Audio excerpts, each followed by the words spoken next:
नमस्कार दोस्तों। आज का डिक्टेशन 70 शब्द प्रति मिनट स्टार्ट होगा 5 सेकंड बाद। स्टार्ट। देश के 5 राज्यों में विधानसभा चुनाव होने जा रहे हैं।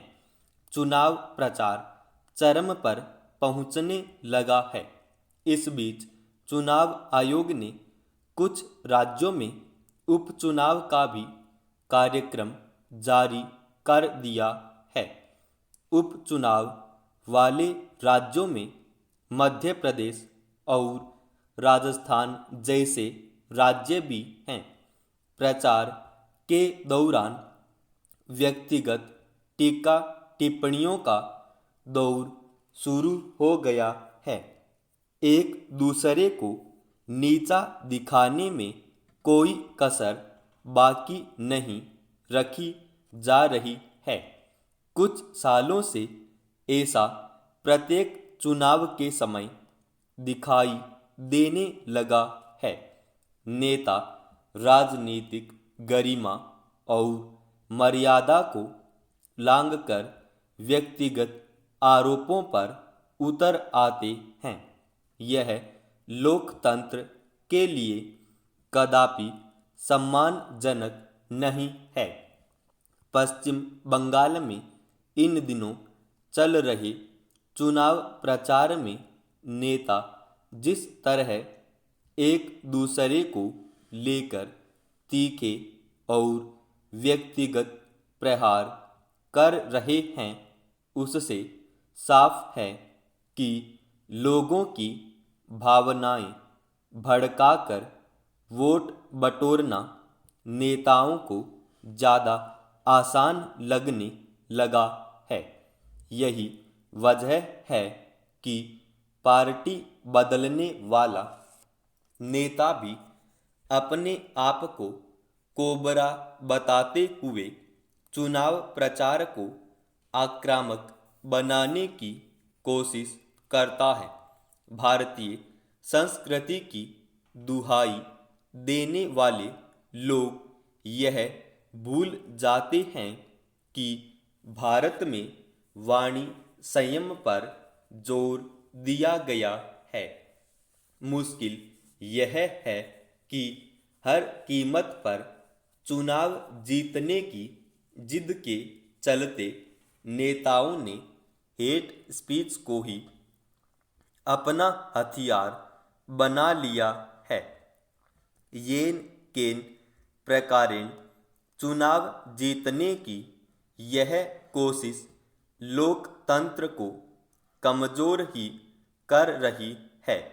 चिंताजनक बात यह है कि चुनाव आयोग हेट स्पीच को रोकने की नाकाम कोशिश करता है। इस चुनाव में भी कर रहा है, लेकिन उसकी कोशिशें भी सवालों के घेरे में हैं। विपक्ष अब चुनाव आयोग पर ही हमलावर है। पक्षपात के आरोप लग रहे हैं। मतलब संवैधानिक संस्थाएं भी सवालों के घेरे में हैं। चुनावों में उनकी प्रतिष्ठा पर भी सवाल उठाए जा रहे हैं। इस पर एक पल के लिए रुककर सोचना होगा। यह सवाल चुनाव आयोग के लिए भी है कि आखिर क्यों उस पर सवाल उठ रहे हैं। अगर उसके तरीके और विवेक पर भरोसा ही नहीं है, तो फिर उसकी चुनाव प्रक्रिया पर भरोसा कैसे होगा।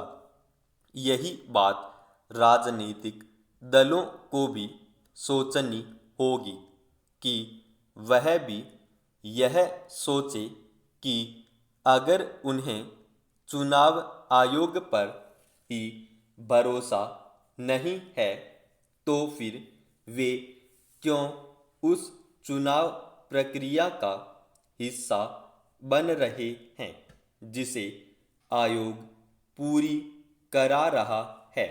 बेहतर तो यह है कि राजनीतिक दल चुनाव के दौरान ही नहीं, सामान्य दिनों भी हेट स्पीच से दूर रहें ताकि देश में सौहार्द बना रहे, क्योंकि सौहार्द के बिना विकास भी टिकाऊ नहीं हो सकता। साथ ही चुनाव मुद्दों पर लड़ा जाए, न कि हेट स्पीच पर। चुनाव प्रक्रिया को अविश्वसनीय बनाने की कोशिश हरगिज न की जाए। समाप्त।